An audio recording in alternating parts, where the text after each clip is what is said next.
Sarah Mitchell gripped her steering wheel tightly, knuckles white against the worn leather as she navigated the familiar route to her final chemotherapy session. The morning light cast long shadows across the road, her tired eyes barely registering the changing traffic signals ahead.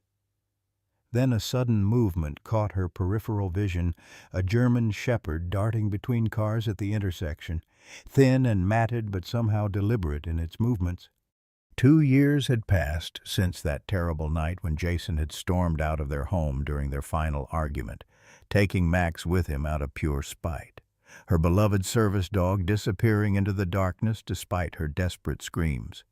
As the traffic light turned red and Sarah's car rolled to a stop, the German shepherd froze in the middle of the crosswalk, its amber eyes locking with hers through the windshield, and in that moment, the recognition that flashed between them made Sarah's blood run cold.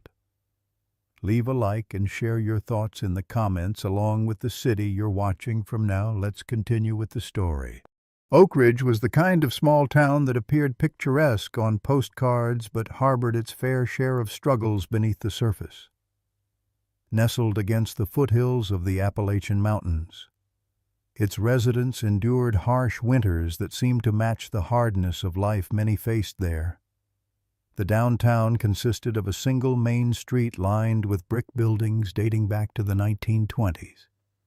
Most housing businesses that had seen better days. It was a place where everyone knew everyone, for better or worse. Sarah Mitchell had returned to Oak Ridge 3 years ago after her second tour in Afghanistan. At 38, her body carried invisible wounds alongside the visible scar that ran along her left forearm. The military had trained her for combat but never properly prepared her for civilian life afterward. The nightmares came almost nightly: explosions, screams, the weight of responsibility for the lives under her command. Her PTSD diagnosis arrived alongside a medical discharge and a recommendation for a service animal. That's how Max had entered her life. The German shepherd, with intelligent eyes and uncanny intuition, had been trained specifically to support veterans.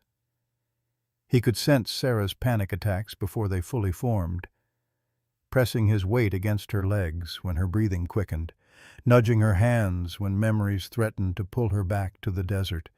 Their connection had been immediate and profound. Where medication and therapy had failed, Max succeeded.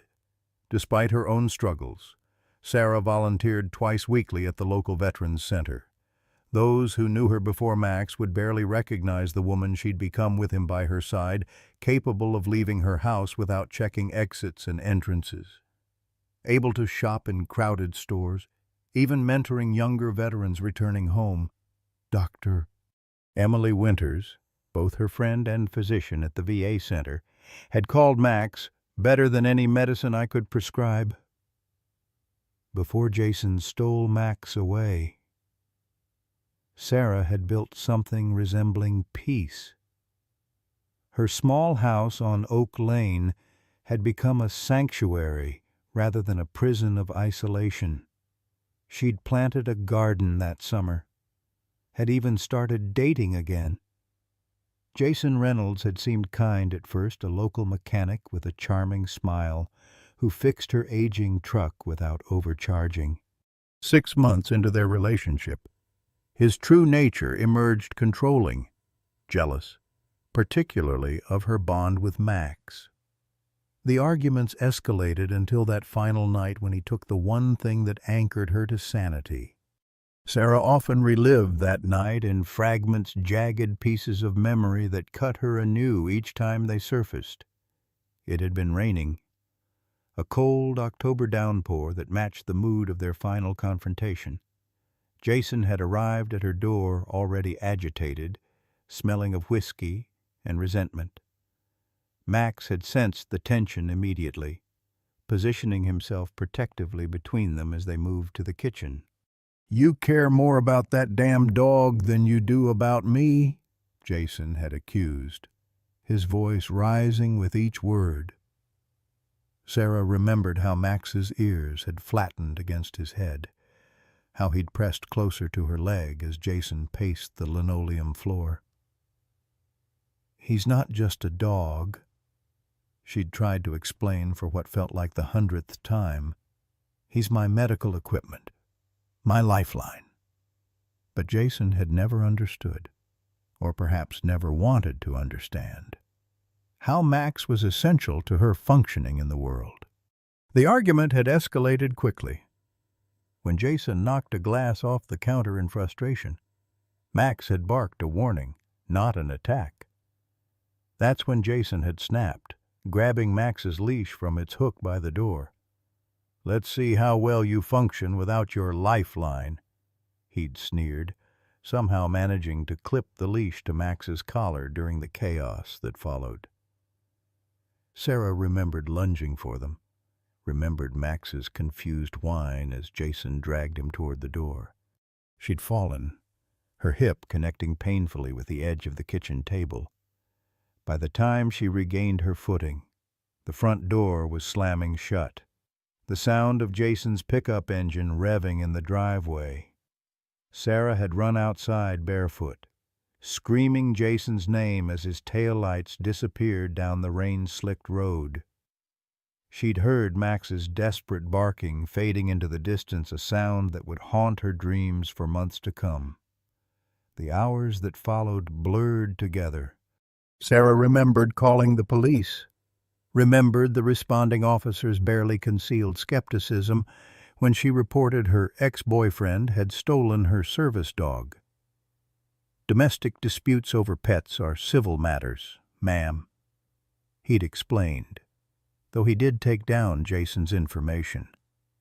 The officer had advised her to contact animal control in the morning, suggesting Max might turn up on his own. But Sarah knew better. Jason had taken Max to hurt her, to strip away her independence and security. By dawn, she'd called every animal shelter within 50 miles, filed reports with all surrounding police departments, and created missing dog posters on her laptop with shaking hands. Days turned into weeks of searching. Sarah drove through neighborhoods calling Max's name until her voice grew hoarse. She stapled waterproof posters to telephone poles, handed flyers to strangers, and posted in every online pet forum she could find. She confronted Jason at his workplace, at his apartment, even at the bar he frequented, but he maintained the same story that Max had jumped from his truck at a stoplight, disappearing into the night. "Not my fault your precious dog ran away," he'd taunted. The first sighting came 3 weeks after Max disappeared. A woman walking her own dog near the industrial park claimed to have seen a German Shepherd matching Max's description. Sarah had rushed there, hope blooming painfully in her chest, only to find no trace of him. This pattern repeated itself: a potential sighting, a frantic search, crushing disappointment. Each false lead carved away another piece of her resolve. Without Max's steady presence, Sarah's PTSD symptoms returned with a vengeance. Nightmares left her gasping for air in the darkness. Crowded spaces became impossible to navigate. She stopped volunteering at the Veterans Center, stopped shopping during busy hours, eventually stopped leaving home except when absolutely necessary. Dr. Winters prescribed new medications, but pills couldn't replace what Max had provided: intuitive, immediate support when anxiety threatened to drown her. "He's suffering out there," Sarah told her therapist during one particularly difficult session. "He's trained to be with people, to help. What if someone's mistreating him? What if he's cold or hungry or scared?" The thoughts tormented her more than her own deteriorating mental health. 6 months after Max's disappearance, the police officially closed the case. Jason had moved to another state, and without evidence that he still had Max, there was nothing more they could do. Sometimes we have to accept loss, Officer Wilson had said gently, even when it doesn't make sense. But Sarah couldn't accept it. Even as her search methods became less organized, her determination never wavered. She kept Max's bed in its place by the fireplace, his food and water bowls clean and ready in the kitchen. His favorite toy, a tattered stuffed duck, remained on her bedside table, the last thing she saw before closing her eyes each night. Deep down, beyond reason or evidence, she knew Max was out there somewhere, and she knew, with equal certainty, that he hadn't forgotten her either. The diagnosis came on a Tuesday morning, delivered in Dr. Emily Winter's office with the gentle caution of someone handling explosives. 3 months before Sarah would encounter Max at that fateful intersection, she sat across from her friend as words like glioblastoma, aggressive, and 6 months floated between them like debris after a blast. "We need to discuss treatment options," Dr. Winters said, her professional demeanor barely masking her personal heartbreak. "There are experimental protocols. How long with treatment?" Sarah interrupted, her voice remarkably steady. "Perhaps 8 months, maybe a year. But Sarah, the quality of—" "I need to find Max first," Sarah said, as if this new death sentence was merely another item on her to-do list. "I need to make sure he's taken care of when I'm gone." "Doctor—" Winters reached across the desk, her cool fingers wrapping around Sarah's wrist. "This isn't a death sentence. Not yet. But you need to focus on your health now, not—" "He's out there, Emily. I know it. I can feel it." Sarah withdrew her hand. "I'm not spending my last months giving up on him." That same afternoon, Sarah sat on a park bench near the homeless encampment that had formed under the Highway 16 overpass. She'd been coming here weekly for months, speaking with anyone willing to talk, showing Max's picture on her weather-beaten phone. Today, a man who called himself Bobby approached her, his weathered face half hidden beneath a thick, graying beard. "You the lady looking for the German Shepherd?" he asked, settling beside her with the careful movements of someone whose joints ached constantly. Sarah straightened. "Yes. Have you seen him?" Bobby nodded slowly. "Military dog. Ain't he got that look about him? Carries himself different than other strays." "He was my service dog," Sarah explained, handing him a bottle of water from her backpack. "He was stolen 2 years ago." Bobby accepted the water, studying her face. "Army, 2 tours in Afghanistan, you, Vietnam, different war, same nightmares." He took a long drink before continuing. "Seen a dog like yours down by the old rail yard? Smart one. Doesn't let people get close, but he looks out for the weaker dogs. Runs with 3 or 4 others now." Hope flared in Sarah's chest, bright and painful. "When? How recently?" "Few days back. He's got a scar above his right eye." "That match your boy?" Sarah's breath caught. The scar was new. Max hadn't had it when Jason took him, but everything else Bobby described matched. "Can you show me where—" 3 days later, Sarah stood in Officer Wilson's office at the Oak Ridge Police Department, Bobby fidgeting nervously beside her. The officer's expression remained professionally neutral as Bobby recounted his sightings of Max. "Ms. Mitchell," Officer Wilson said when Bobby finished, "I understand your connection to this animal, but Mr. Johnson here has a documented history of serving his country and then being forgotten." Sarah cut in, her voice sharp. just like Max, Wilson sighed, glancing at Bobby's disheveled appearance. His mental health records suggest he may not be the most reliable witness. I know what I saw, Bobby insisted, dignity straightening his stooped shoulders. That dog's got purpose, not like most strays. After they left the station, Sarah thanked Bobby with another bottle of water and $20 she couldn't really spare. I believe you, she told him, and the simple validation seemed to mean more to him than the money. That evening, instead of attending her scheduled chemotherapy appointment, Sarah drove to the rail yard Bobby had described. The area was desolate, abandoned tracks overgrown with weeds, old cargo containers rusting like forgotten monuments. Perfect territory for a pack of homeless dogs, far from animal control's regular routes. For 2 hours, she walked the perimeter, calling Max's name, her flashlight beam cutting through the gathering darkness. No German shepherd appeared, but she found signs, paw prints of varying sizes in the mud, a makeshift den fashioned beneath an overturned cart. Someone had been leaving food here.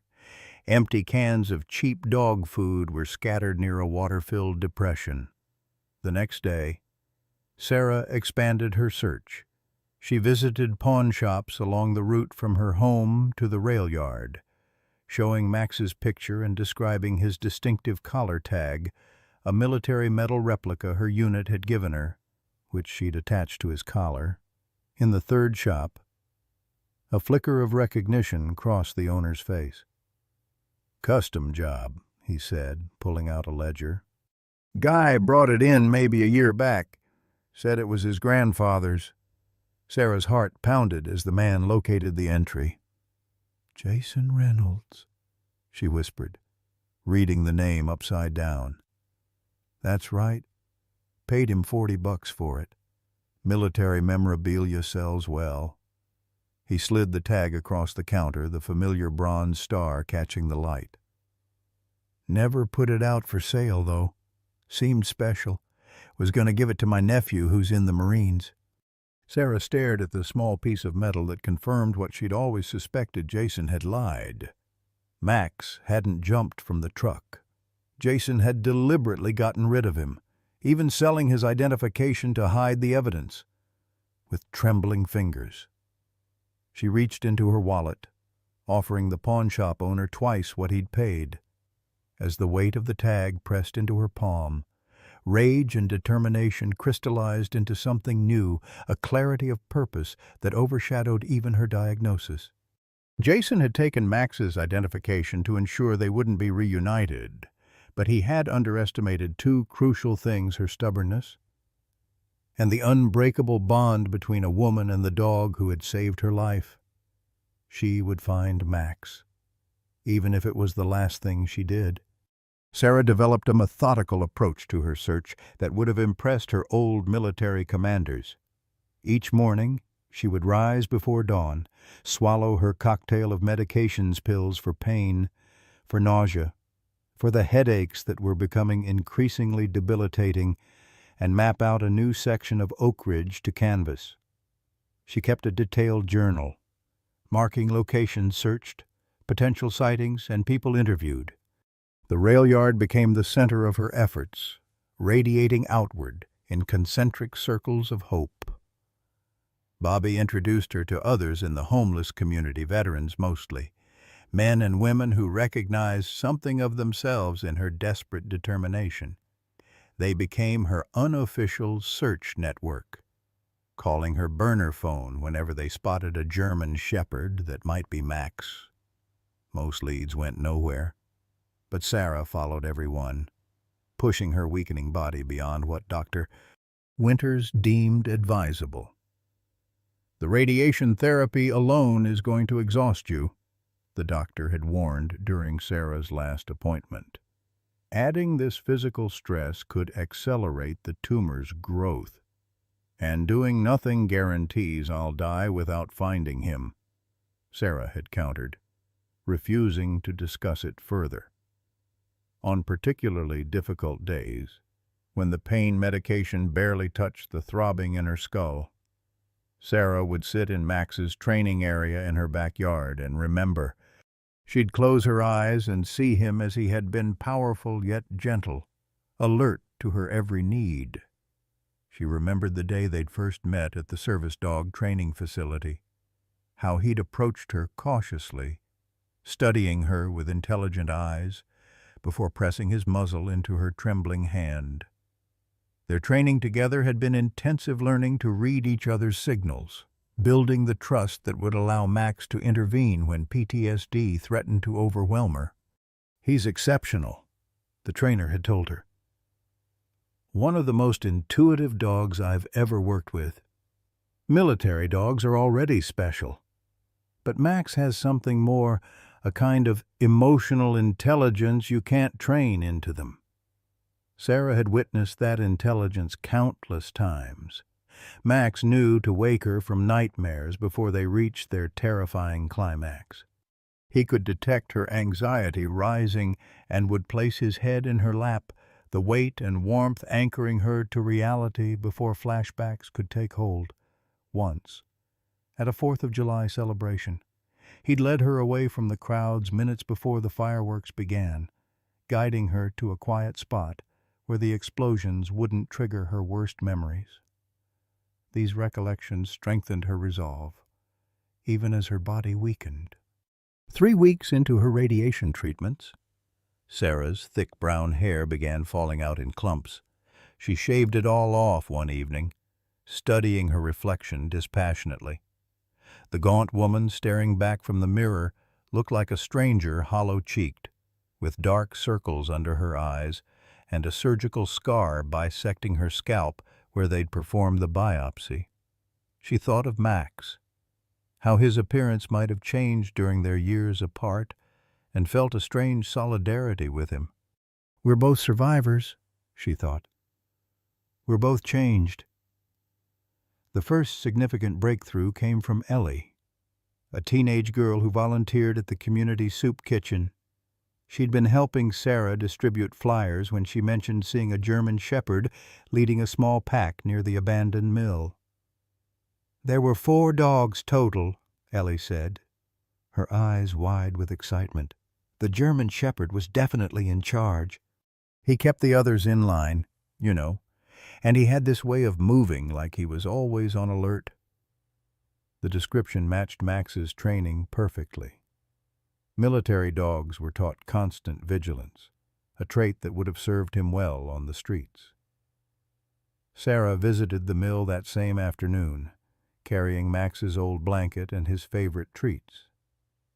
She found fresh paw prints and drops of blood near a broken fence, signs of canine territory disputes or injury, but no dogs.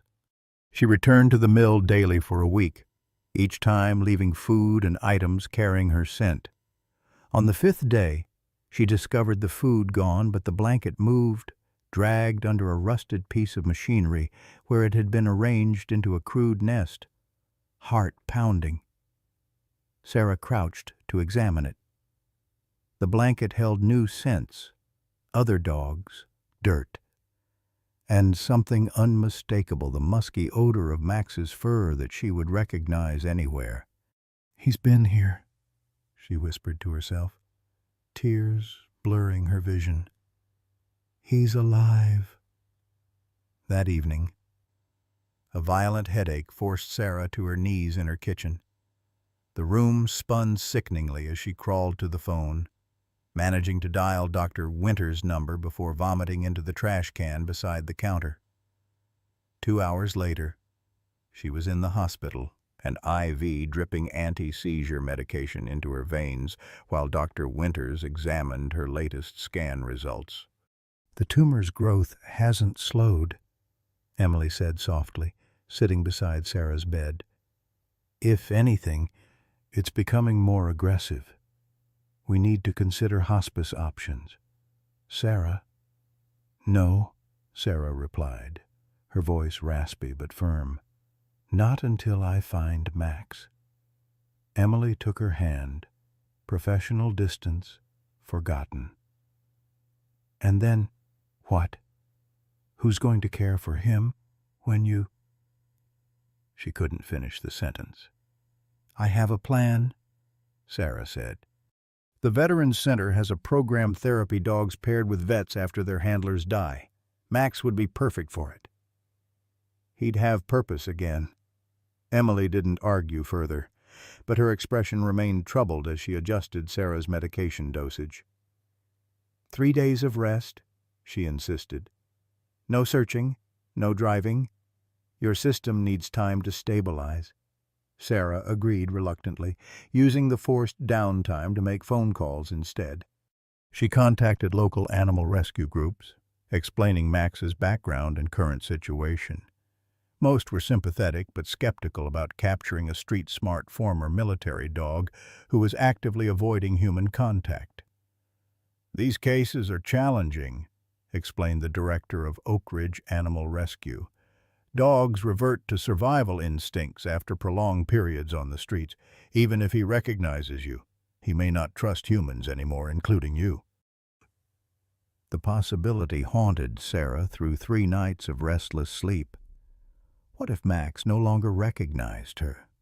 What if he had changed too much, become too wild? She remembered her own return from Afghanistan, how even familiar faces and places had seemed threatening, how she'd pulled away from those who wanted to help. Recovery had required patience and persistence. Max would need the same from her. When Dr.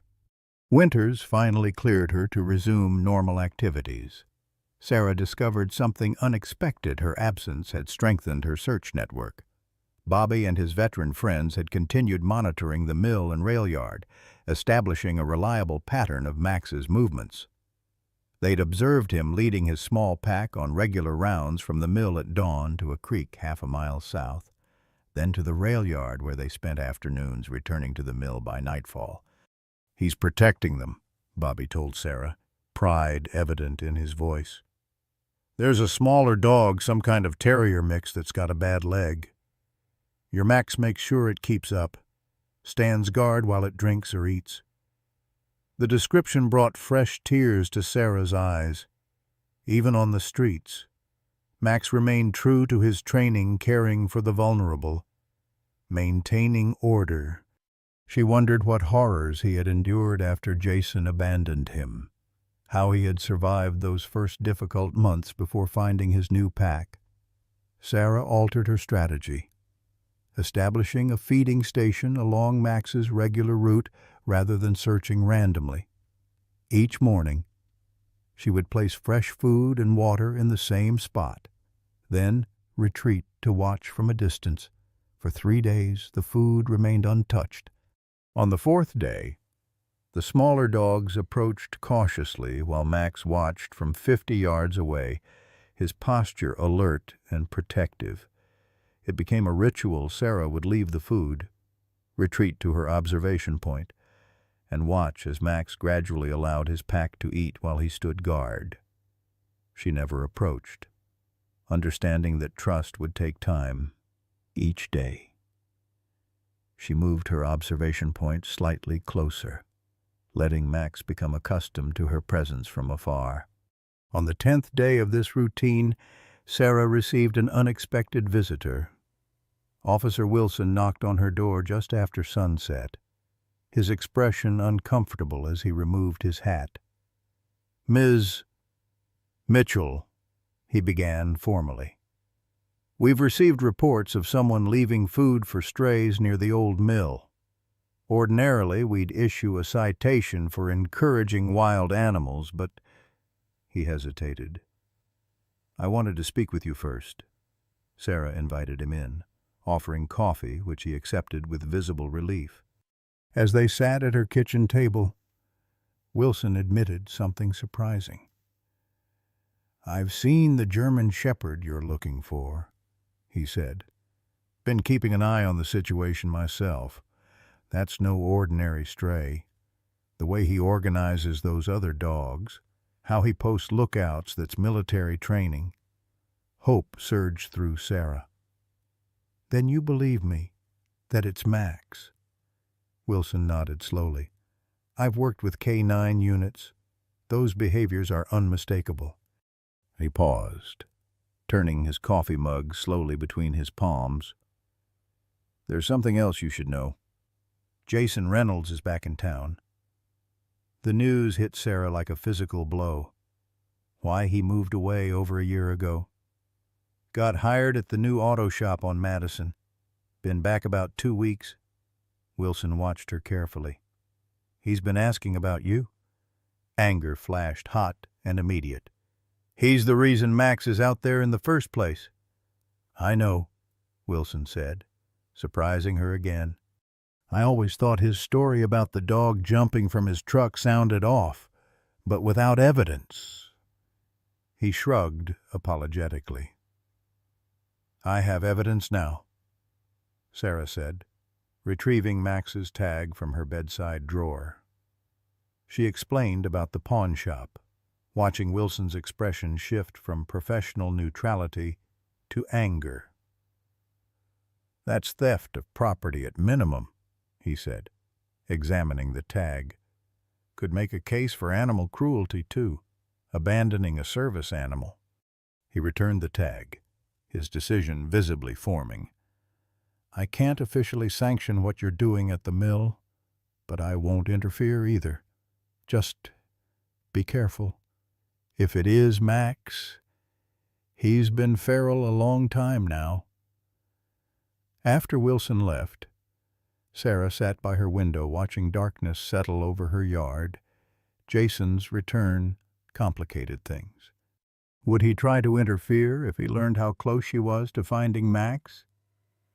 The thought awakened something cold and determined within her, a fighting spirit she'd thought cancer had eroded away.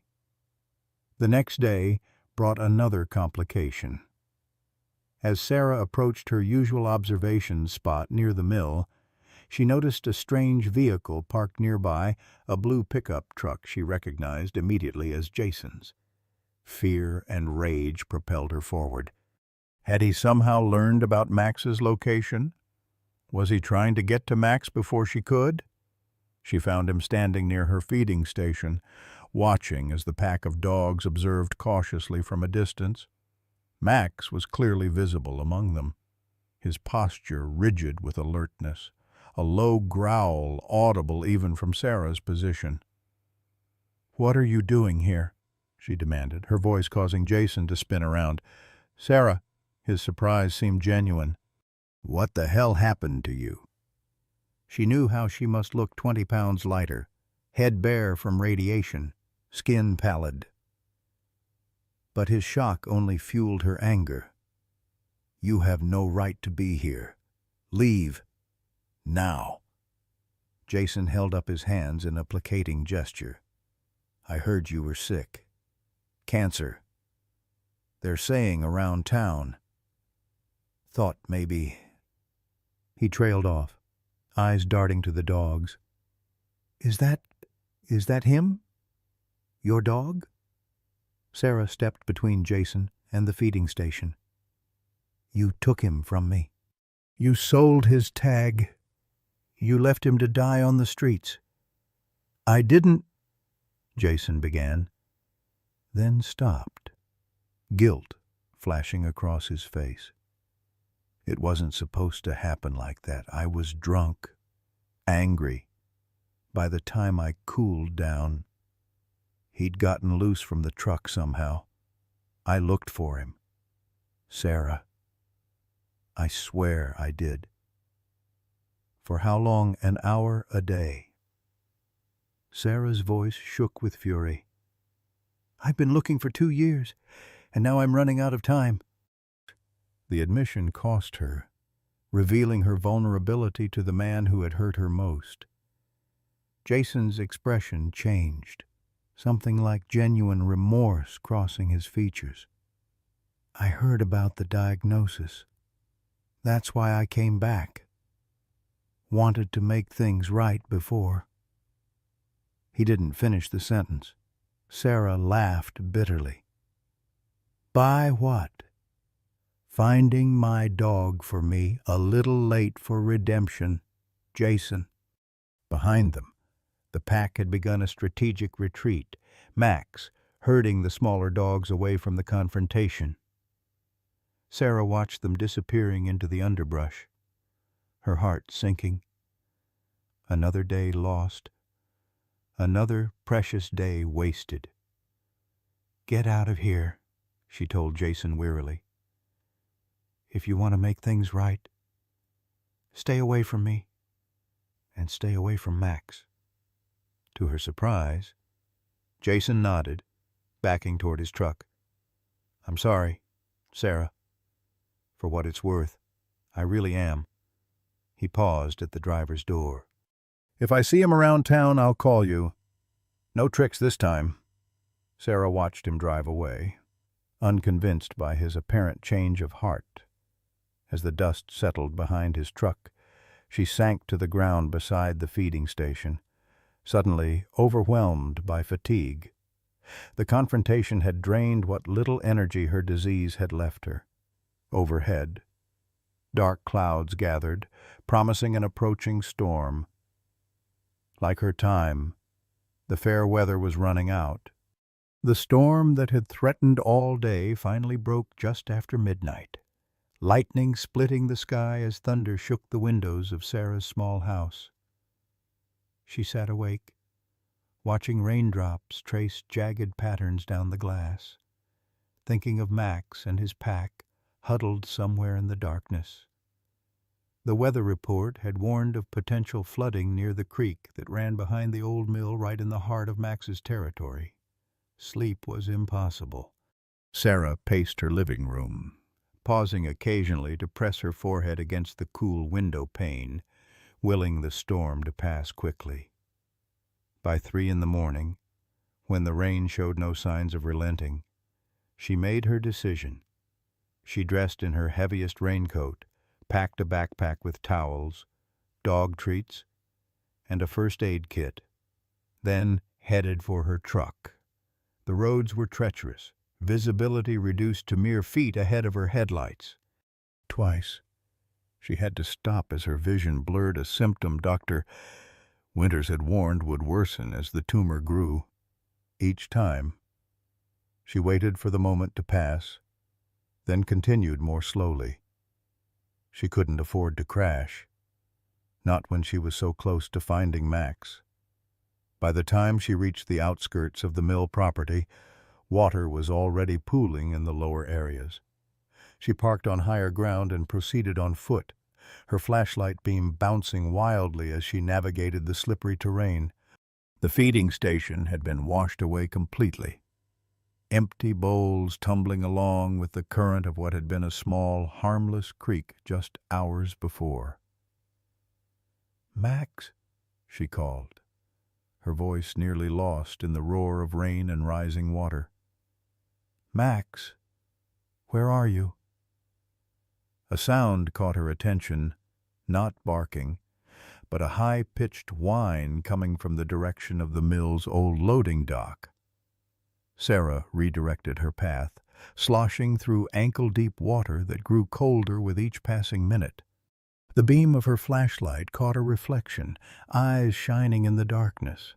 Not Max, but the small terrier with the bad leg that Bobby had described, trapped on a concrete platform as water swirled beneath it. Sarah waded toward the frightened animal, speaking softly. "Hey there, it's okay. I'm going to help you." The terrier cowered, clearly torn between fear of the rising water and distrust of the approaching human.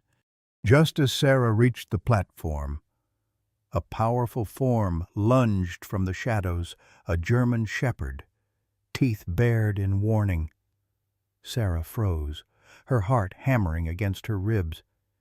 It was Max, thinner than she remembered, with new scars visible even in the poor light, including the prominent one above his right eye, but unmistakably her dog.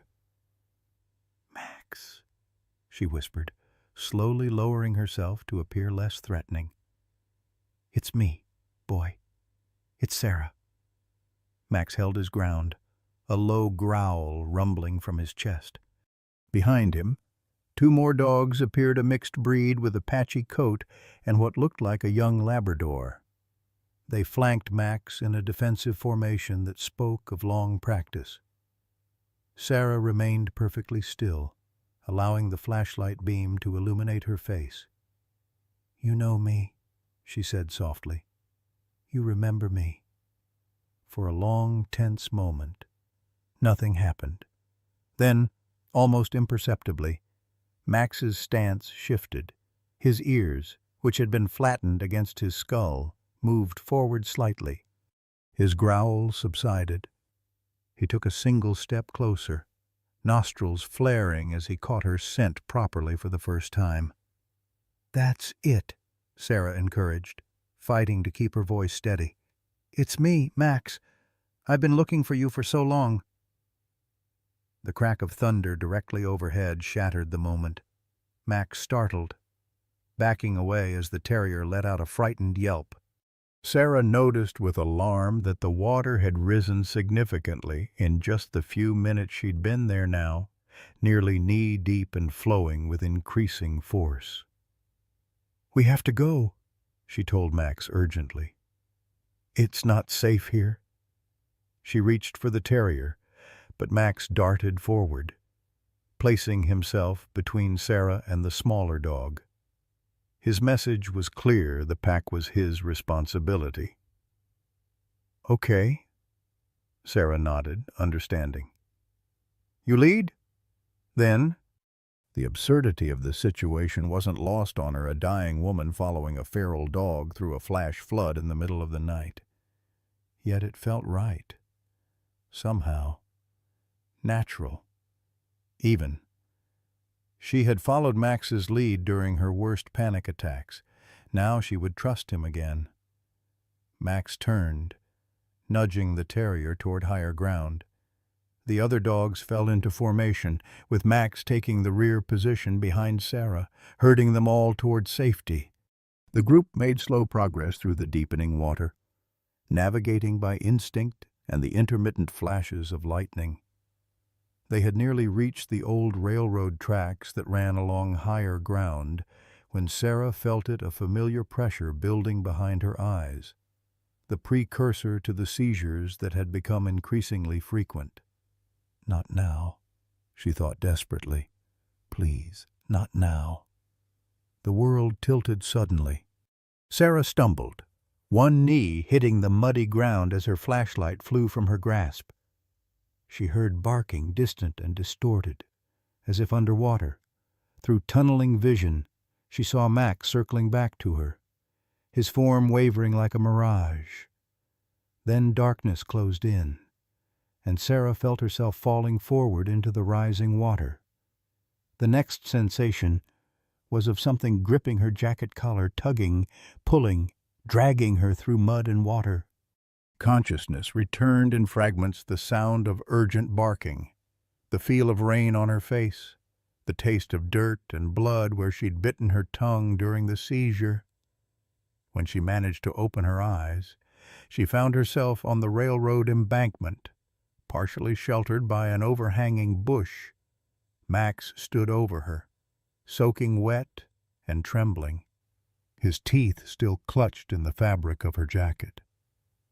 "You saved me," Sarah whispered, reaching a shaking hand toward him. Max released her jacket but didn't retreat.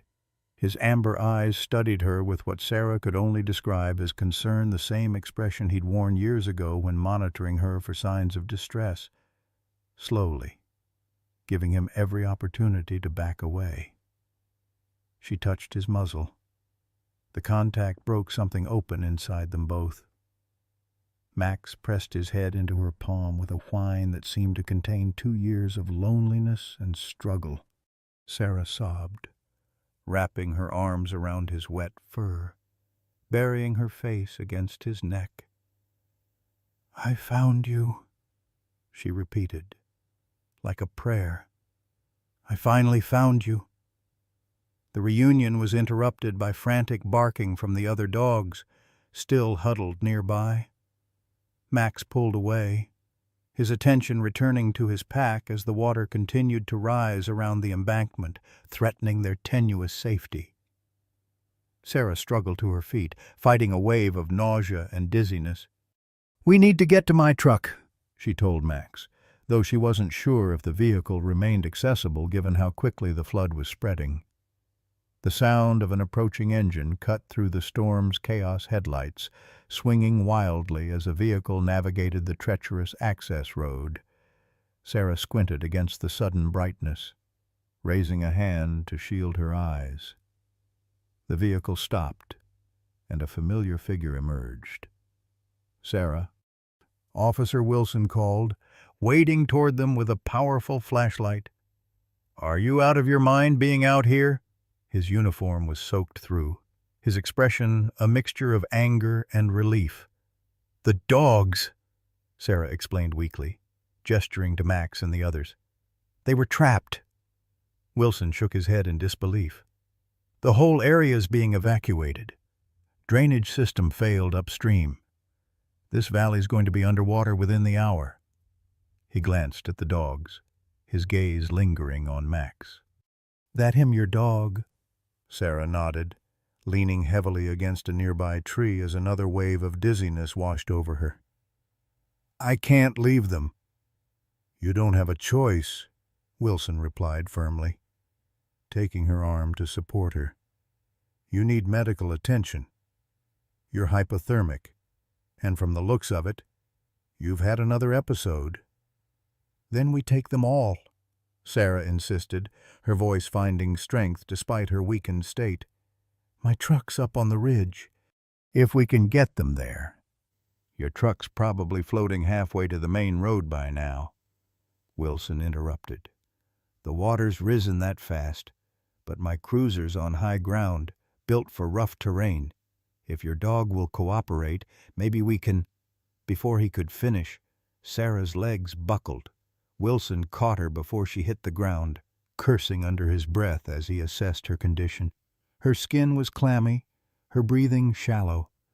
"Dog or no dog, you're going to the hospital," he decided, lifting her into his arms despite her weak protests, to everyone's surprise.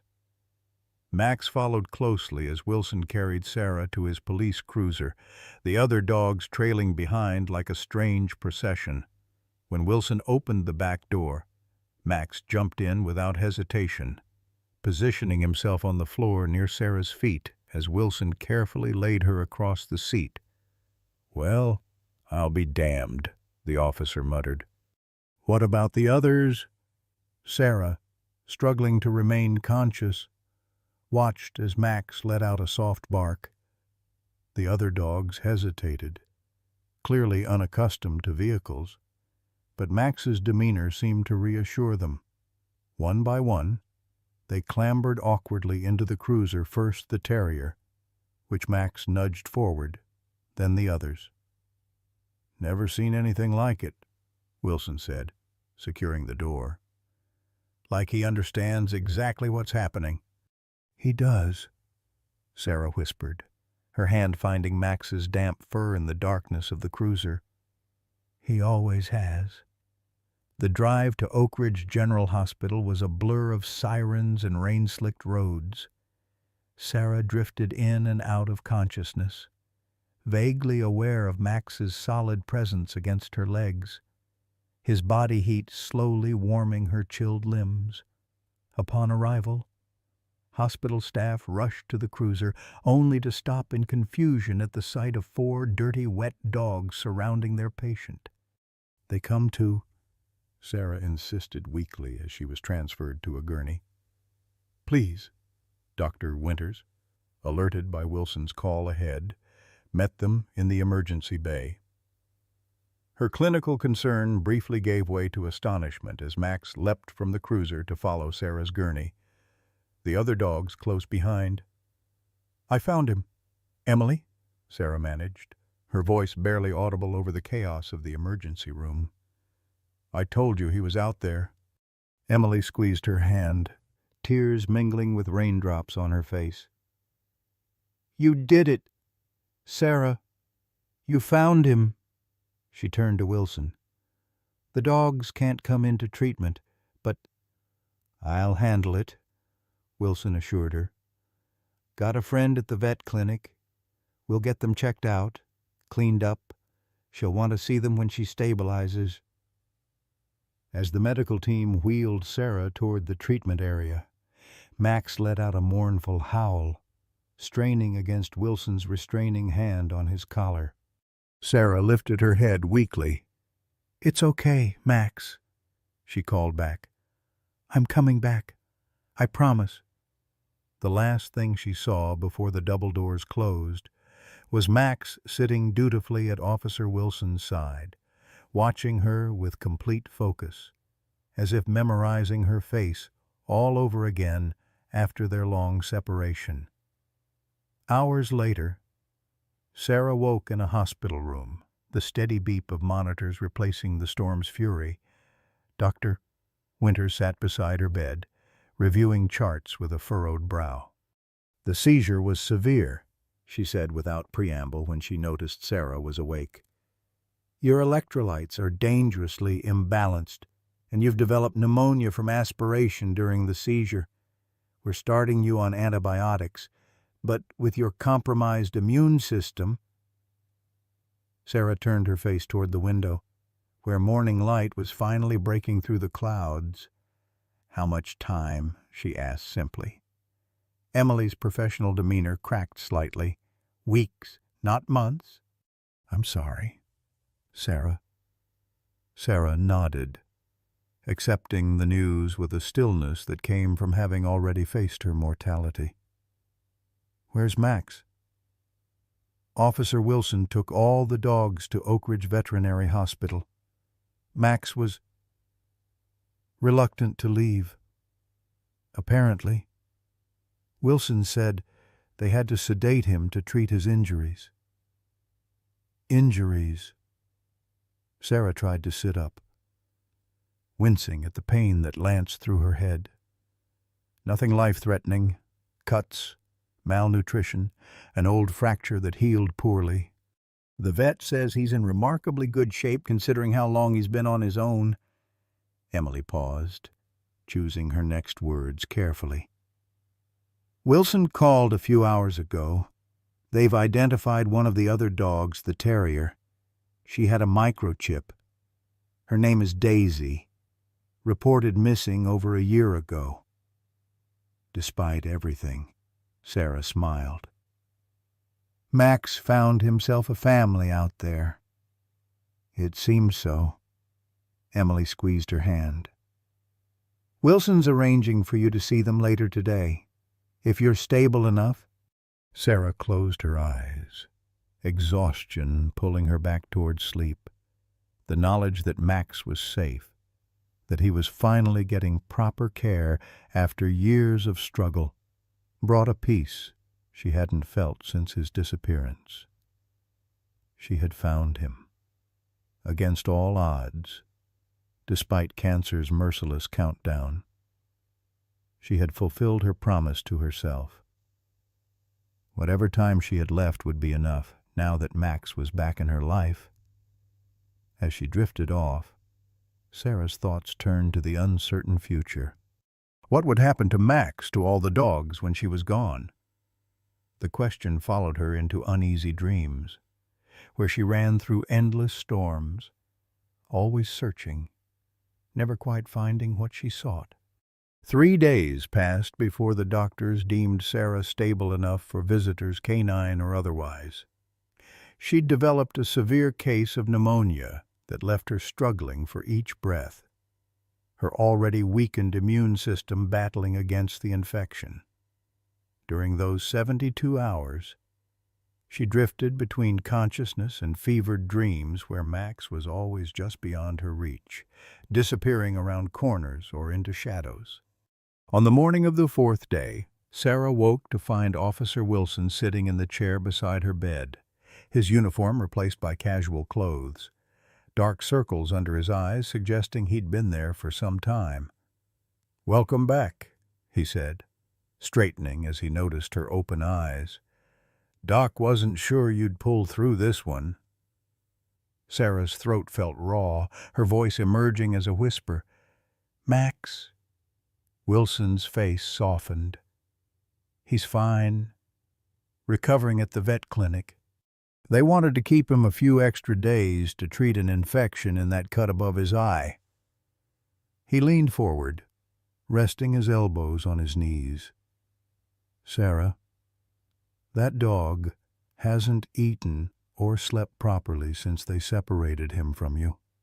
The vet says he's showing classic signs of anxiety pacing, whining, refusing food." A weak smile touched Sarah's lips. "Sounds familiar. When I first got him, he'd stand guard while I slept. Wouldn't rest until he was sure I was safe." The brief speech left her breathless, pain shooting through her chest with each word. "Save your strength," Wilson advised, pouring her a cup of water. "There's something you should know. I've been making some inquiries about Jason Reynolds." Sarah accepted the water gratefully, taking small sips before asking, "What about him?" "After you were admitted, I opened an official investigation into Max's theft. The pawn shop owner gave a formal statement about the collar tag, and we found witnesses who saw Jason with Max the night he disappeared." Wilson's expression hardened. "He didn't just take Max from your house. Sarah, according to 3 different statements, Jason drove to Crossland County 50 miles away and deliberately abandoned Max in a rural area. Left him there to die." The revelation settled like ice in Sarah's stomach. She'd suspected as much, but hearing it confirmed made the betrayal freshly painful. "Have you arrested him?" Wilson nodded. "Yesterday morning. Theft of property over $500, animal cruelty, filing a false police report. He's looking at serious jail time."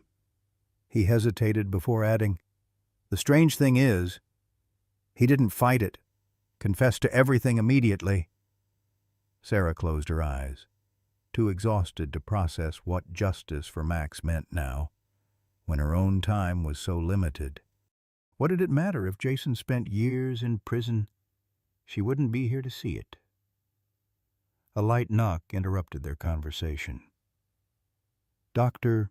Winters entered, accompanied by a woman in green scrubs, whom Sarah recognized as Dr. Abigail Collins, the veterinarian who had cared for Max before his disappearance. "Your vital signs are improving," Emily said, checking the monitors beside Sarah's bed. "Fever's down. Oxygen levels stabilizing. Think you're up for a special visitor?" Sarah's heart leapt. "He's here." "Doctor," Collins nodded. "Just outside with a nurse. We had to sedate him lightly for transport, not enough to make him groggy, just to keep him calm. He's been quite determined to find you." "Please," Sarah whispered.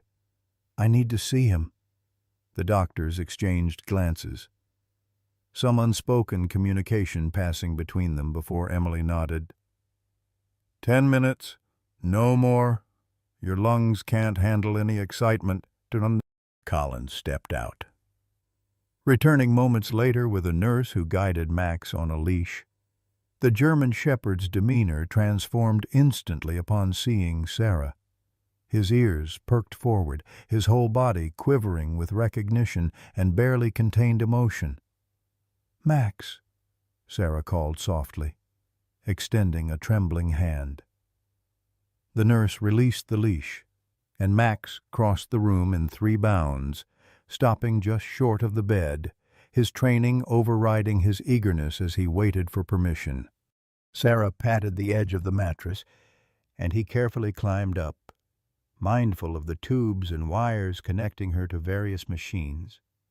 He settled against her side, his head resting gently on her chest, and released a deep sigh that seemed to contain all the tension of their years apart. Sarah buried her fingers in his fur, noticing the patches where new injuries had been treated, the gray beginning to show around his muzzle. "You got old," she whispered into his ear. "Me too." And for several minutes they simply existed together, reconnecting through touch and scent and presence. The monitors beside the bed showed Sarah's heart rate slowing, her oxygen levels improving slightly, Max's calming effect still as powerful as ever, despite their separation. "The others?" Sarah eventually asked, glancing toward Dr. Collins. "All doing well," the veterinarian assured her. "The terrier Daisy has been reunited with her family. They were overjoyed." The retriever mix had a microchip, too, but his owners couldn't take him back. They'd moved to an apartment with no pet policies. He's at the shelter now, along with the young lab. "And Max?" Sarah's voice caught on the question she dreaded asking. "When I'm gone, what happens to him?" An uncomfortable silence fell over the room. It was Officer Wilson who finally spoke. "I've been giving that some thought," he said slowly. "My son's been begging for a dog. Max is special trained, disciplined. If you'd be willing, I'd make sure he's taken care of." Sarah studied Wilson's face, searching for any sign of insincerity, finding none. She glanced down at Max, wondering if he could possibly adjust to yet another change, another loss. The thought of Max grieving for her, waiting by windows and doors for someone who would never return, was almost more painful than facing her own mortality. "Thank you," she said finally. "But Max isn't just a pet. He's a service dog with specific training. He needs purpose." She stroked Max's head, feeling the familiar contours of his skull beneath her fingers. "There's a program at the VA pairing service dogs with veterans who need them. They take dogs who lose their handlers, retrain them if necessary." Dr. Winters frowned. "Sarah, that program has a long evaluation process. Max would need to be assessed. And with your condition progressing so rapidly—" "I know," Sarah interrupted. "That's why I need to make arrangements immediately. Today." The determination in her voice brooked no argument. Dr. Collins nodded slowly. "I can make some calls. I know the trainer who works with that program."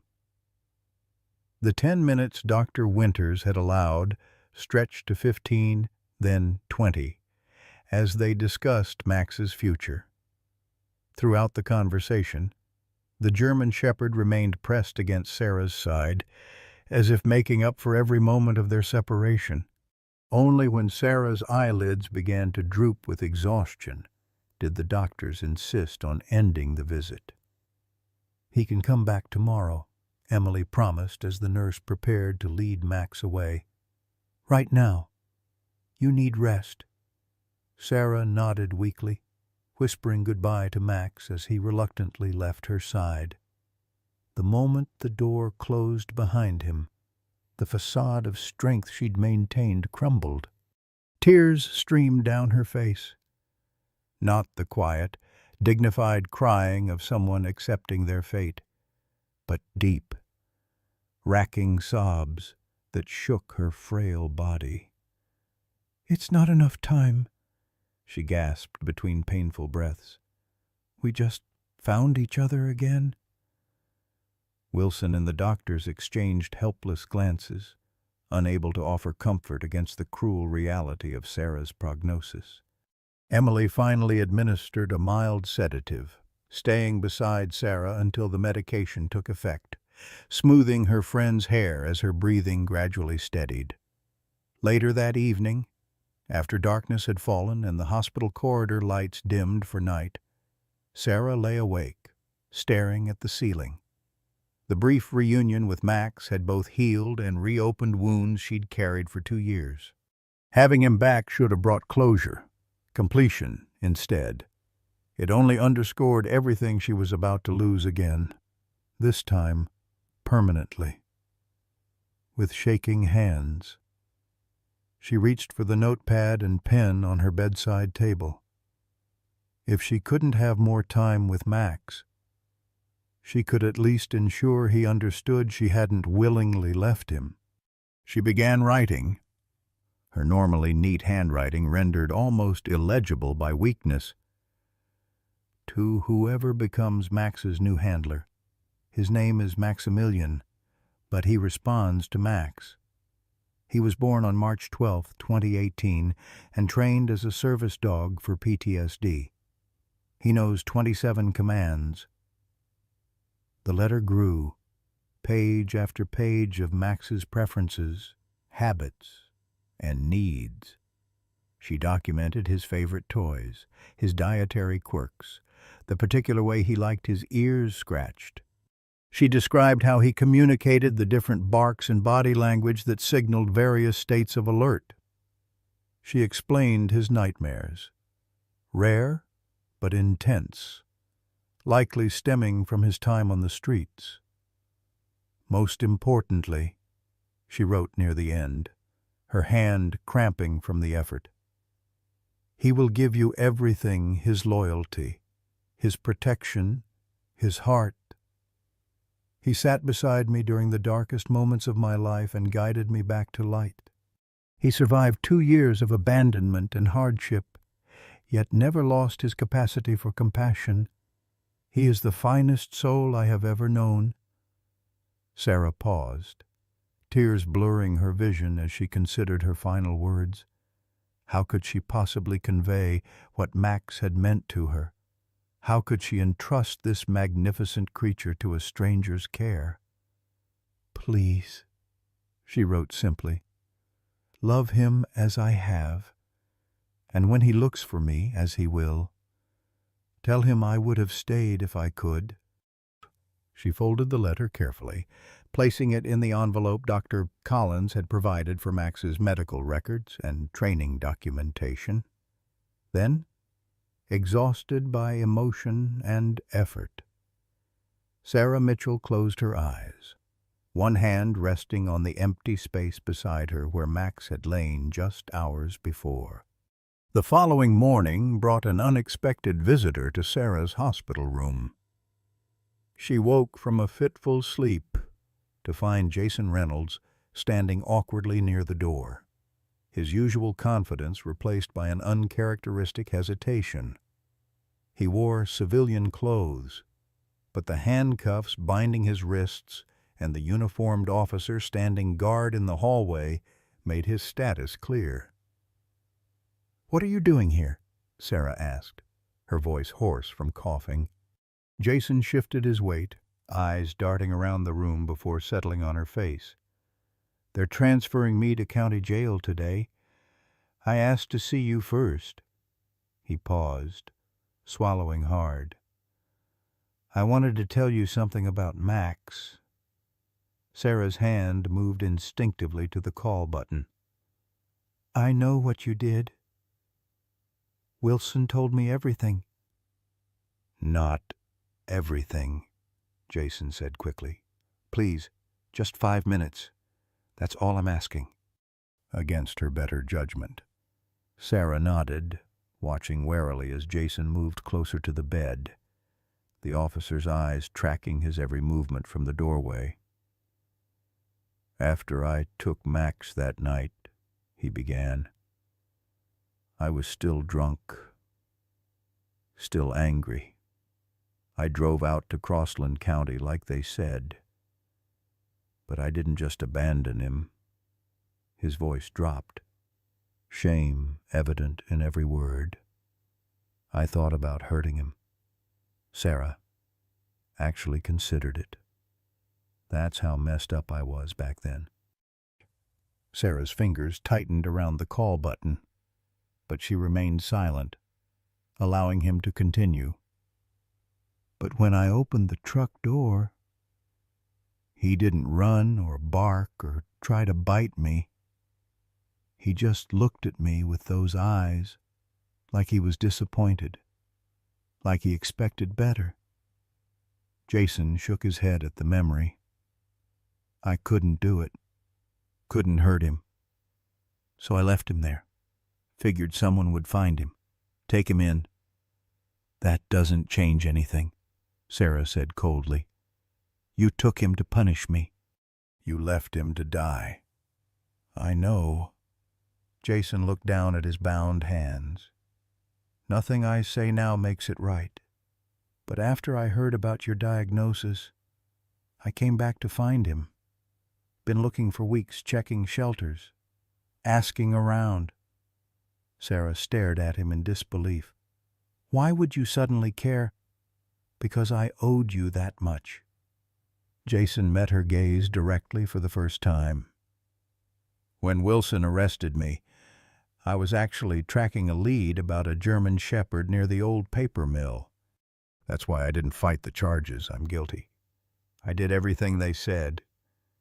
He hesitated before adding, I heard they found him, that he saved your life during the flood.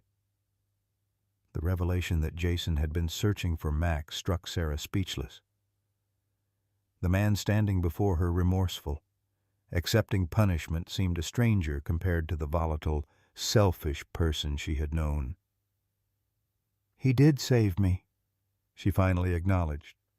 He remembered everything from his training, even after all this time. Jason nodded, something like respect crossing his features. That's one special dog. He glanced toward the door, aware his time was limited. Look, Sarah, I know I have no right to ask anything of you, but there's something else you should know. Sarah tensed, bracing for whatever manipulation might follow. The day after I left Max in Crossland, I went back, Jason continued. Spent hours searching for him. Found his tracks eventually, leading toward a farm about 2 miles from where I'd left him. He leaned forward, his voice dropping. There was a female German shepherd there, pregnant. The farmer said she'd been hanging around for months, abandoned by previous owners. Sarah's breath caught. You think... I think Max found himself a purpose out there before he ended up in Oak Ridge. Jason said simply, the timing would be right for one of those dogs with him to be his. I thought you should know that.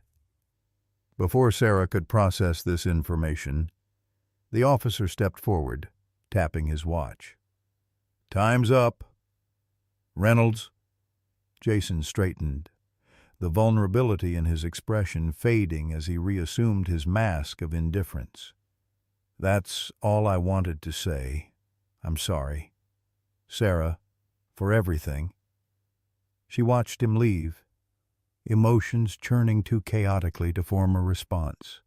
If what Jason said was true, Max hadn't just formed a random pack for survival, he'd found a family, perhaps even sired puppies. The realization shifted something in Sarah's understanding of the past 2 years. While she had been searching, grieving, Max had been creating a new life in her absence. Later that afternoon, Dr. Collins arrived with Max and surprising news that seemed to confirm Jason's story. We ran some tests on the young lab mix that was with Max, she explained as Max settled beside Sarah on the bed. Based on age and certain genetic markers, there's a very high probability he's Max's offspring. The coloration is different, but the skull structure, the intelligence markers in his behavior assessment, it all suggests parentage. Sarah looked down at Max in wonder. He has a son. Dr. Collins nodded. We're calling him Charlie for now. He's remarkably calm for a dog raised on the street, shows some natural tendencies similar to service dog aptitude. The revelation brought tears to Sarah's eyes. Like father, like son, she whispered, stroking Max's fur. The German shepherd looked up at her with those intelligent eyes, as if confirming the story himself. Doctor, Collins hesitated before delivering her next piece of news. "Sarah, I've been in touch with the VA program about Max. They're sending someone tomorrow to evaluate him." She touched Sarah's hand gently. "There's something else. The director remembers Max from his initial training. When I described the young lab's demeanor, he expressed interest in evaluating him as well." "They'd take them both?" Sarah asked, hope flickering to life. "It's possible. Charlie would need extensive training, of course, but if he has his father's aptitude..." Dr. Collins let the possibility hang in the air. They might even be placed with the same veteran, given their connection. Nay? For the first time since her diagnosis, Sarah felt something like peace settling over her. Max wouldn't be alone after she was gone. He would have purpose, work that gave his life meaning, and perhaps even family nearby. The possibility of this future sustained Sarah through a difficult night as her condition deteriorated further. By morning, she was running a high fever again, her lungs struggling against the relentless progression of pneumonia. Dr. Winters added another antibiotic to her treatment, but her grim expression told Sarah what words didn't. Time was running out even faster than they had anticipated. The VA representative, a tall, somber man named David Lawrence, arrived mid-afternoon to evaluate Max. Sarah insisted on being present despite Dr. Winters' objections, watching from her wheelchair as Max demonstrated the commands he remembered, his training still impeccable despite years without practice. "Extraordinary," Lawrence murmured as Max performed a complex anxiety intervention, responding to subtle cues in Sarah's body language. "I've rarely seen retention like this after such a long period without reinforcement." Sarah smiled weakly. "He was always the best student in our training group." Lawrence nodded, making notes in his file. "We'd be honored to welcome him back into the program. There's a Marine veteran in particular I think would benefit enormously from Max's specific skill set." "And Charlie?" Sarah asked, her breath catching painfully in her chest. "Dr. Collins said you might evaluate him too." "Already did. This morning at the clinic," Lawrence confirmed. "He's rough around the edges, obviously, but there's definite potential. The genetic testing confirmed he's Max's offspring, which gives us a baseline for projecting his capabilities." He paused, studying Sarah's reaction carefully before adding, "I've arranged for them to be placed together. The veteran I mentioned, James Anderson, lost his leg in Afghanistan. He lives alone on a small farm outside town. Plenty of space for 2 dogs. Relief washed over Sarah with such intensity that for a moment she couldn't speak. When she finally found her voice, it emerged as little more than a whisper. "Can I meet him? This James Anderson?" Lawrence hesitated, glancing at Dr. Winters, who hovered nearby, monitoring Sarah's oxygen levels. "That might be arranged, but..." "Tomorrow?"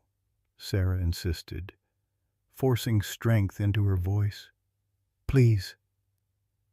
I need to see the person who's going to care for Max."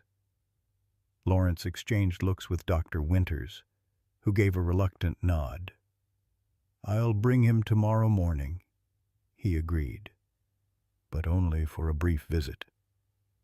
That night, alone in her hospital room, Sarah gathered her remaining strength to update the letter she had begun. She added information about Charlie, about Max's apparent role as protector of his son, about the special bond they seemed to share. Her handwriting grew increasingly unsteady as fatigue and medication took their toll, but she persisted, determined to provide James Anderson with every piece of knowledge she had about the dog who had saved her life in more ways than one. Near dawn, Sarah woke suddenly from troubled dreams, sensing a presence in her room. Opening her eyes, she found Dr. Winters checking her vital signs, her friend's face tight with concern. "Emily," Sarah whispered, "I need to tell you something." Dr. Winters leaned closer. "I'm listening." "The tumor headaches, they've stopped." Sarah struggled to sit up slightly. "Since yesterday. Completely gone." Emily frowned, adjusting the oxygen flow. "That doesn't necessarily mean—" "I know," Sarah interrupted. "I know what it means. The tumor's growing faster, affecting different areas." She gripped Emily's hand with surprising strength. "I need to stay lucid for James Anderson's visit. Whatever medications you need to reduce to keep me clear-headed, do it. This is my last request." Tears filled Emily's eyes as she nodded reluctantly. 4 hours. That's all I can safely give you." "It's enough," Sarah assured her. "It has to be." As sunlight began filtering through the hospital blinds, Sarah Mitchell contemplated the strange turns her life had taken. She had survived war only to face a different kind of battle on home soil. She had lost and found the being who mattered most to her, discovered he had created new life in his time away. And now, as her own life ebbed away, she was preparing to entrust her beloved companion to a stranger, another wounded warrior who might find healing through the same remarkable dog who had saved her. The irony wasn't lost on her that in her final days she had found more purpose and peace than in the long, empty months of searching. Max had always been more than a service dog. He had been her teacher, showing her how to survive loss, how to adapt to changing circumstances, how to find family in unexpected places. His final lesson, it seemed, would be how to let go with grace and trust in what would follow. James Anderson arrived precisely at 9 o'clock the following morning, his entrance marked by the distinctive rhythm of prosthetic and boot against linoleum. Sarah, propped up in bed and momentarily clear-headed thanks to Dr. Winters' careful medication adjustments, watched as the door swung open to reveal a man who seemed to fill the frame not with his physical size but with a kind of contained energy. He was younger than she had expected, perhaps 35, with close-cropped dark hair and the watchful eyes of someone accustomed to assessing threats. A neat beard covered the lower half of his face, and he stood with the straight-backed posture that military service etches permanently into the body. The prosthetic leg that replaced his left limb below the knee was visible beneath khaki shorts, not hidden, but not deliberately displayed either. "Ma'am," he greeted her, his voice a soft baritone that matched his careful movements. "James Anderson. Everyone calls me Jim." "Sarah Mitchell," she replied, gesturing toward the chair beside her bed. "Thank you for coming." Jim settled into the chair, placing his hat on his knee. Max, who had been sleeping at the foot of Sarah's bed, raised his head to study the newcomer with alert interest. The German shepherd's tail gave a single, tentative wag. "That's a good sign," Jim observed with a small smile. "Dogs usually take longer to warm up to me. The prosthetic throws them off at first." Sarah watched as Max rose, stretching deliberately before moving to investigate Jim more closely. The dog sniffed at the metal and carbon fiber leg without alarm, then looked up at Jim's face with what Sarah recognized as acceptance. "He understands," she said softly. "He was trained to assist veterans with various disabilities." "The leg doesn't confuse him. It tells him you might need his help." Jim nodded, allowing Max to complete his inspection before slowly extending his hand. Palm up. Max sniffed it thoroughly, then pressed his muzzle into Jim's palm, the canine equivalent of a handshake. "Mr. Lawrence told me what you've been through," Jim said, maintaining eye contact with Sarah while gently scratching behind Max's ears. "Both of you. It's quite a story. Please, call me Sarah." She studied Jim's face, searching for any sign of insincerity or discomfort. Finding none, she continued, "I need to know about you. If I'm going to entrust Max to your care, I need to understand who you are." If Jim was surprised by her directness, he didn't show it. "That's fair. I served in the Marines for 12 years, including 3 tours in Afghanistan, lost the leg to an IED on my final deployment." He spoke matter-of-factly, without self-pity. "Been back stateside for 4 years now. Bought a small farm outside town about 2 years ago, 10 acres, mostly wooded, with a stream running through the property." "You live alone?" Sarah asked. Jim nodded. "Married once, before my last deployment. Didn't survive the changes that came back with me." A shadow crossed his face briefly. "PTSD, depression, the adjustment to the prosthetic, it was a lot for both of us to handle. We parted as friends, but it was still a loss." Sarah understood all too well. "And now?" "Now I raise vegetables, keep a few chickens, do carpentry work when I'm having good days." He smiled slightly. "Not exactly the life I planned, but it has its moments of peace." "Do you have experience with dogs?" Sarah pressed, even as fatigue began creeping into the edges of her consciousness. "Grew up with them on my family's farm in Minnesota. Had a Belgian Malinois during my second tour, bomb detection specialist." Something softened in Jim's expression. "Best partner I ever worked with. She retired after I was injured, went to live with another handler." The parallel to Sarah's own story hung in the air between them. Max, sensing the emotional undercurrent, moved closer to Sarah's side, his warm weight against her leg a familiar comfort. "May I ask you something personal?" Jim said after a moment of silence. Sarah nodded, conserving her dwindling energy. "Why are you willing to let him go?" The question was gentle, without judgment. "Most people in your situation would want to keep their companion with them until the end." Sarah appreciated his honesty. "Because I love him too much to be selfish," she answered simply. "Max isn't just a pet. He has abilities, skills that can change someone's life. He changed mine." She stroked Max's head absently. "And after everything he's been through, the abandonment, the years on the streets, he deserves a future with purpose." Jim considered this, his gaze moving between Sarah and Max. "And his son? Charlie needs a chance to become what Max already is," Sarah replied. "They need each other, and—" She hesitated, studying Jim's calm, steady presence. "I think they need you, too."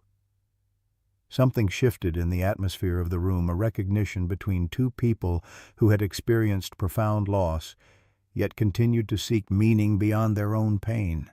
Without warning, Sarah felt tears welling in her eyes, a combination of exhaustion, medication, and the terrible weight of what she was preparing to do. "I'm scared," she admitted, her voice breaking. "Not of dying. I've faced that before. I'm scared that he'll wait for me to come back, the way he waited for me these past 2 years." Jim's expression remained steady, but his eyes reflected her pain. "He won't be waiting alone this time," he said quietly. "That's the difference." The simple promise, offered without flourish or excessive sentiment, reached something deep within Sarah. This man understood. He knew the cost of loss, the value of loyalty, the importance of purpose. If anyone could help Max transition to a life without her, it might be James Anderson. "Would you like to meet Charlie?" she asked, wiping away her tears with a tissue from the bedside table. Jim's face brightened noticeably. "I'd like that, very much, Doctor."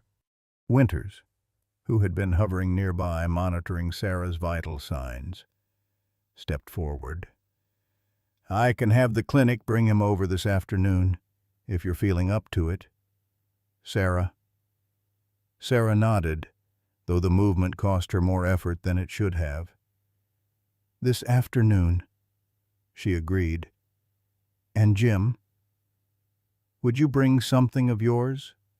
A piece of clothing, perhaps? Something with your scent. It will help Max begin to associate you with safety." "Of course," Jim agreed. Standing to leave, he paused, seeming to wrestle with something before adding, "Sarah, I want you to know this isn't charity or pity on my part.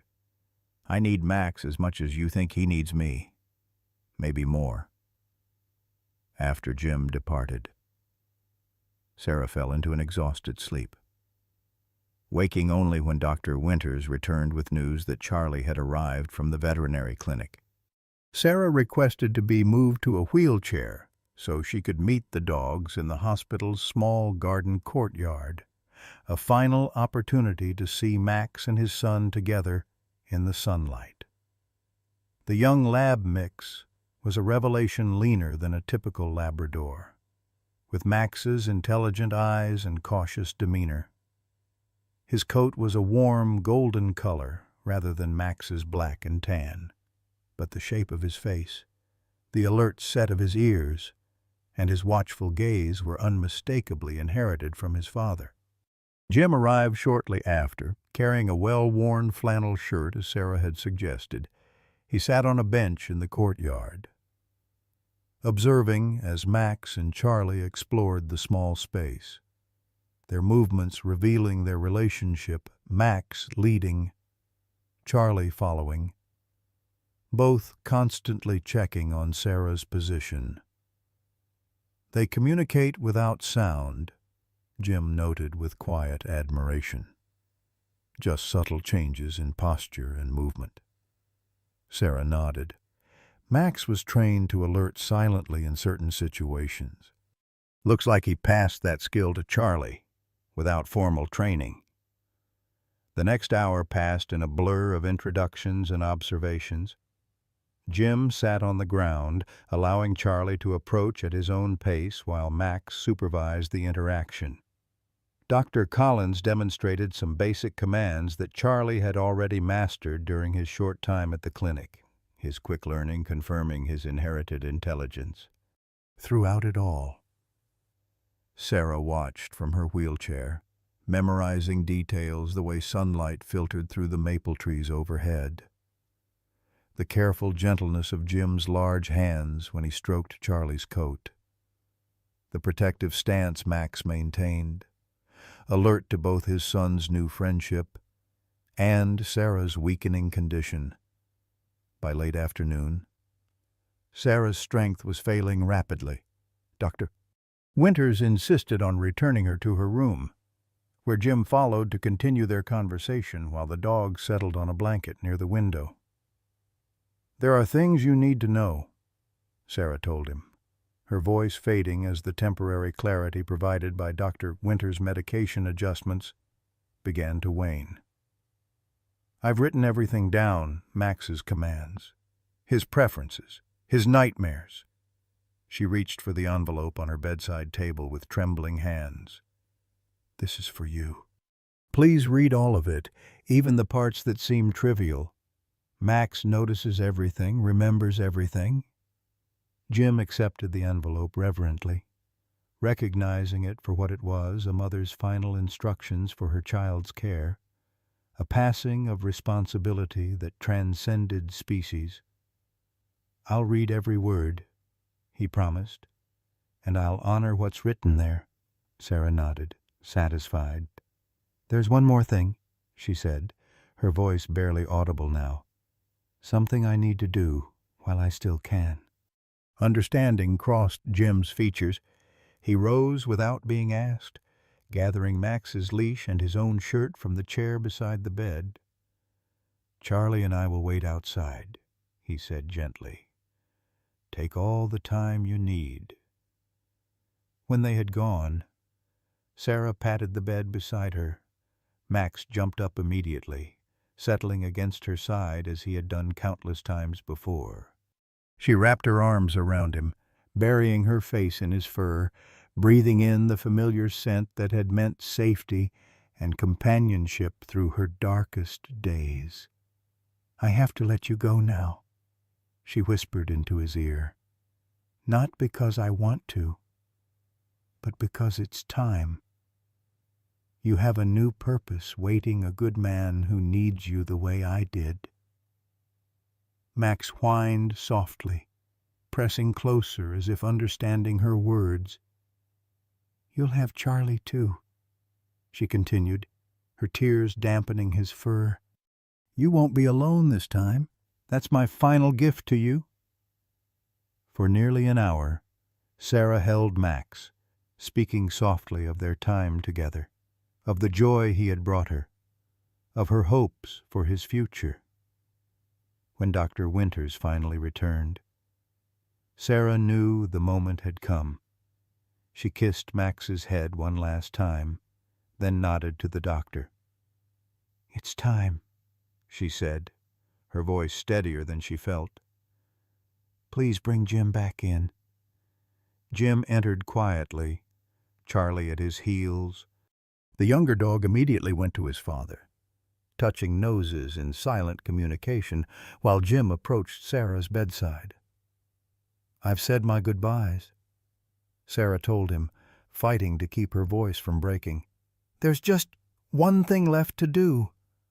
From around her neck, Sarah removed a chain that held both her military dog tags and a small silver whistle, the special whistle she had used during Max's initial training, with a sound frequency specifically chosen for his sensitive ears. "This is how he'll always know you," she explained, placing the chain in Jim's hand. "The whistle has a unique tone that Max associates with coming home. Use it only when absolutely necessary, when he's afraid or lost or needs to find his way back to you." Jim closed his fingers around the chain, the metal warm from its contact with Sarah's skin. "I understand," he said solemnly. "This is his anchor." Sarah nodded, unable to speak past the tightness in her throat.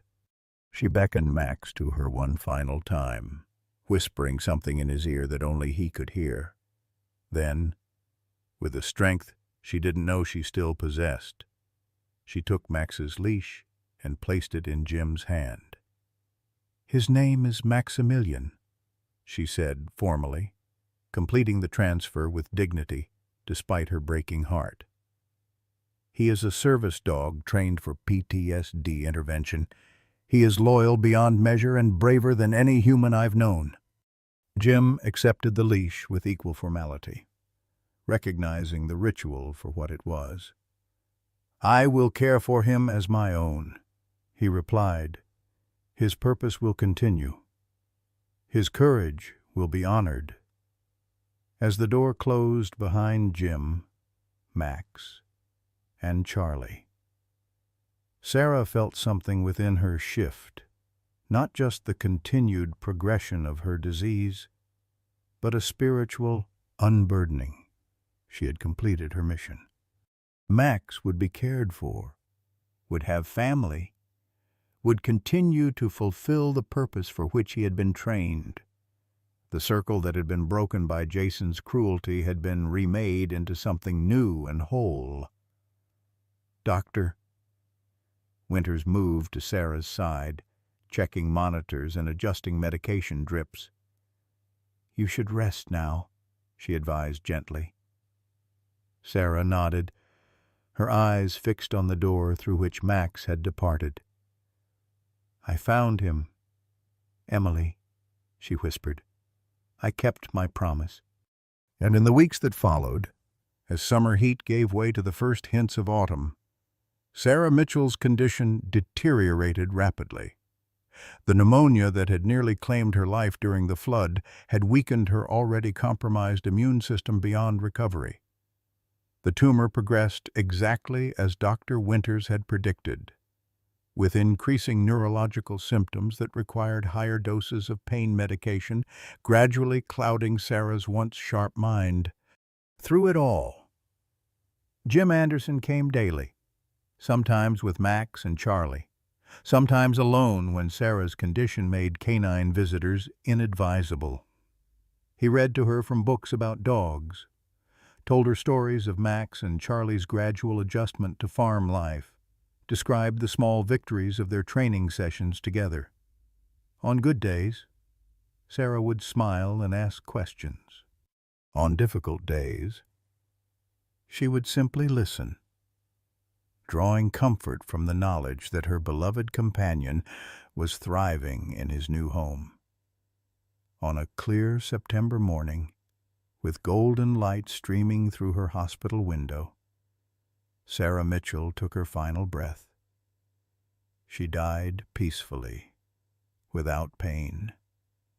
A photograph of Max beside her bed, and the memory of his loyalty in her heart.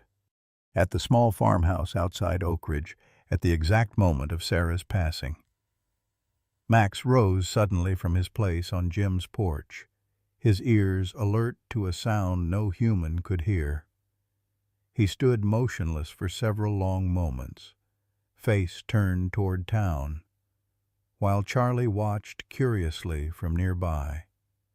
Then, without any apparent signal, Max settled again, laying his head on his paws with a deep sigh that seemed to carry both acceptance and farewell. Jim, observing from his workshop doorway, understood without being told. He touched the dog tags and whistle that now hung around his own neck, a silent acknowledgment of the transition that had just occurred. Later that afternoon, when Dr. Winters called with the news, he was already prepared. A small American flag lowered to half-staff on the pole near his driveway, a veteran's tribute to a fallen comrade. 3 days later, a small group gathered at the Oak Ridge Veterans Cemetery. Dr. Winters, Officer Wilson, Bobby, and several other veterans from the homeless community, Dr. Collins, and even the pawn shop owner who had kept Max's tag safe, stood in a semicircle around a simple headstone. Sarah Mitchell, Staff Sergeant, U.S., Army beloved friend and guardian. Faithful until the end. Beside the freshly turned earth sat Max and Charlie, their posture solemn and dignified as Jim stood between them, one hand resting on each dog's head. When the military honor guard fired their salute, neither dog flinched. Max because he recognized the ritual, Charlie because he trusted his father's calm example. As the mourners dispersed, Jim remained, allowing Max a final moment at Sarah's grave. The German shepherd approached the headstone slowly, sniffing the granite, the flowers, the freshly turned soil. Then, in a gesture that brought tears to Jim's eyes, Max gently placed his paw on the earth, held it there for a long moment, and turned away, ready to follow Jim home. 6 months later, on a crisp spring morning, Max and Charlie accompanied Jim to the VA hospital in Oak Ridge, their service vests identifying them as therapy dogs in training. As they entered the rehabilitation wing, A young woman struggling with her new prosthetic leg looked up, her frustrated expression softening at the sight of the dogs.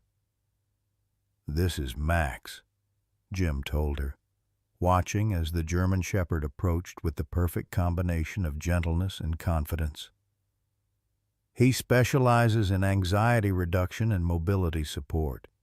Would you like to meet him?"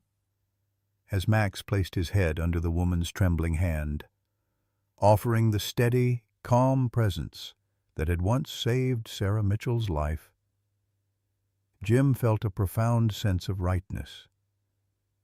This was Max's gift, a capacity for healing that transcended loss, that continued beyond separation, that honored the woman who had searched until she found him. In the corner of the room, Charlie watched attentively, learning from his father the work that would become his own legacy. And somewhere, Jim liked to believe, Sarah Mitchell was watching too, at peace, knowing that the love she had given so freely continued to ripple outward, touching new lives through the extraordinary dog who had found his way home. In the twilight of our lives, when the road behind us stretches longer than the path ahead, we recognize something profound in Max and Sarah's journey. Like many of us, they weathered separation, faced mortality, and discovered that love doesn't diminish with time or distance. Their story mirrors our own experiences with loyalty tested through hardship, the friends who stood by us during illness, the spouses who remained faithful through deployments, the children who returned to care for aging parents. Sarah's courage to let go of Max, not from weakness, but from profound love, echoes the sacrifices many of us have made for those we cherish. We understand the weight of entrusting our beloved companions to others as we contemplate our own mortality.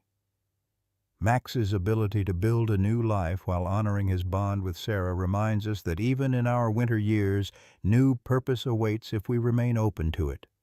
Their reunion, brief but meaningful, reflects our deepest hopes, that those we've lost might somehow find their way back to us. If only for one more embrace, one more chance to say goodbye properly, one final opportunity to ensure that those we love will carry on without us.